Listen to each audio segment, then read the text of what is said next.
Hi friends, कैसे हैं आप लोग। मैं हूं आपका दोस्त शेखर। आज यहां हम प्रैक्टिस करेंगे लॉ एंट्रेंस एग्ज़ाम क्वेश्चंस जो कि पूछे जाते हैं CLAT, DU LLB, AILET, NLU, BHU LLB और दूसरे कम्पिटिटिव एग्ज़ाम में। आज हम यहाँ बात करेंगे पॉलिटिकल साइंस सेक्शन के बारे में, जिसमें फंडामेंटल राइट्स बहुत ही इम्पॉर्टेंट रोल प्ले करता है। इस सेक्शन में हम 10 क्वेश्चंस को डील करेंगे जो कि कुछ एग्ज़ाम में आ भी चुके हैं और कुछ को मैंने खुद तैयार भी किया है। तो ये सारे सेक्शंस पर, ये सारे क्वेश्चंस पर हम लोग बात करेंगे। तो चलिए सबसे पहले हम लोग स्टार्ट करते हैं अपना पहला question. Under which article of the constitution of India fundamental rights are given और प्रोवाइडेड टू सिटीज़न। तो फंडामेंटल राइट्स किस आर्टिकल में बताया गया है। तो यहाँ पे आर्टिकल्स 12 to 35 है, आर्टिकल्स 112 to 135 है, आर्टिकल 36 to 51 है और आर्टिकल 19 to 35 है। तो इसका राइट आंसर क्या है? Article 12 to 35। ठीक है। फिर हमारा सेकंड क्वेश्चन है, which one of the following is not a fundamental right. इनमें से कौन फंडामेंटल राइट नहीं है। तो दोस्तों, आप सभी को ये बात पता है कि हमारे 7 फंडामेंटल राइट्स थे ओरिजिनली, लेकिन अब उनमें से एक फंडामेंटल राइट नहीं है। तो वो कौन सा फंडामेंटल राइट नहीं है? तो वो है राइट टू प्रॉपर्टी। फिर हमारा नेक्स्ट क्वेश्चन आता है कि which part of the Indian constitution deals with fundamental rights. यानी कि कौन से भाग में, किस पार्ट में, भारतीय संविधान के किस पार्ट में फंडामेंटल राइट्स डील किया जाता है, बताया जाता है। तो वो पार्ट 3 है। ठीक है दोस्तों। तो यहाँ 3 क्वेश्चन हम लोग समझ लिए। अब हम लोग आगे बढ़ते हैं। Which one of the following is the guardian of fundamental rights. यानी कि गार्जियन कौन है, हमारा अभिभावक कौन है फंडामेंटल राइट्स का। कौन इसको सेफगार्ड करता है, कौन इसे प्रोटेक्ट करता है फंडामेंटल राइट्स को। तो वो है, इसका सही आंसर क्या होगा? जुडिशरी।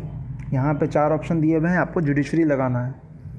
फिर नेक्स्ट क्वेश्चन है हमारा, which of the following articles of Indian constitution guarantees freedom to press.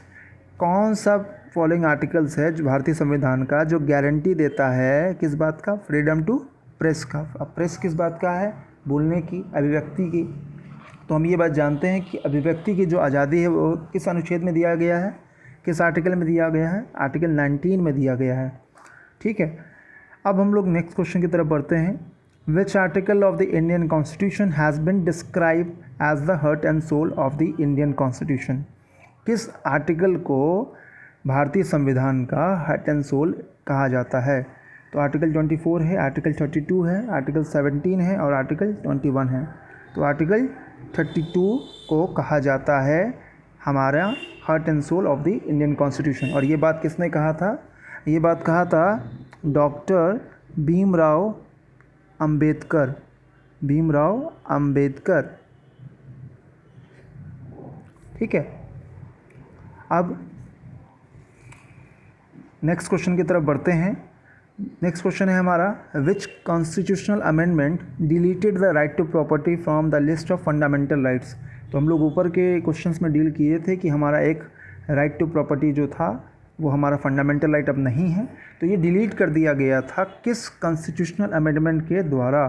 तो ये किया गया था 44th अमेंडमेंट।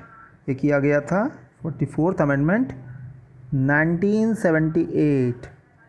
1978 के द्वारा डिलीट कर दिया गया था। चलिए अब नेक्स्ट क्वेश्चन की तरफ बढ़ते हैं। Which provision of the fundamental rights is directly related to the exploitation of children. यानी कि बच्चों का शोषण नहीं किया जाएगा। ये बात किस आर्टिकल में दिया गया है, भारतीय संविधान के किस फंडामेंटल राइट्स में बताया गया है? तो ये बात किया गया है आर्टिकल किस बारे में, कौन सा आर्टिकल है? तो आर्टिकल 24 है। ठीक है।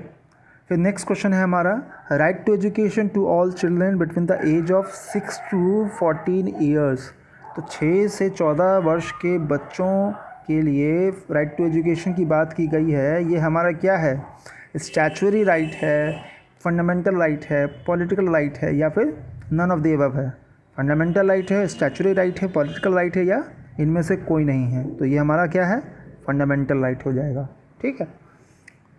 चलिए इस सेक्शन का लास्ट क्वेश्चन देखते हैं Which amendment to the Constitution inserted a new Article 21A providing right to education in the Constitution?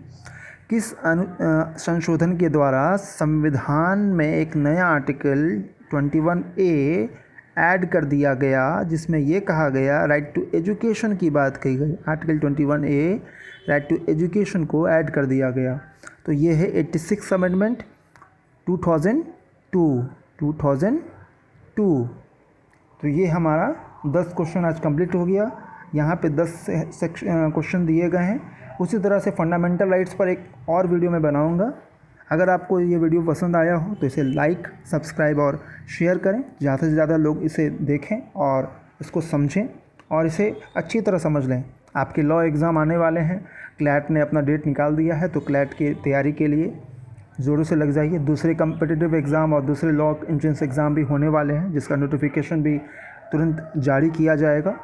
तो तब तक आप इस वीडियो को शेयर करते रहें, देखते रहें और समझते रहें। स्वस्थ रहें, सेहतमंद रहें। टाटा।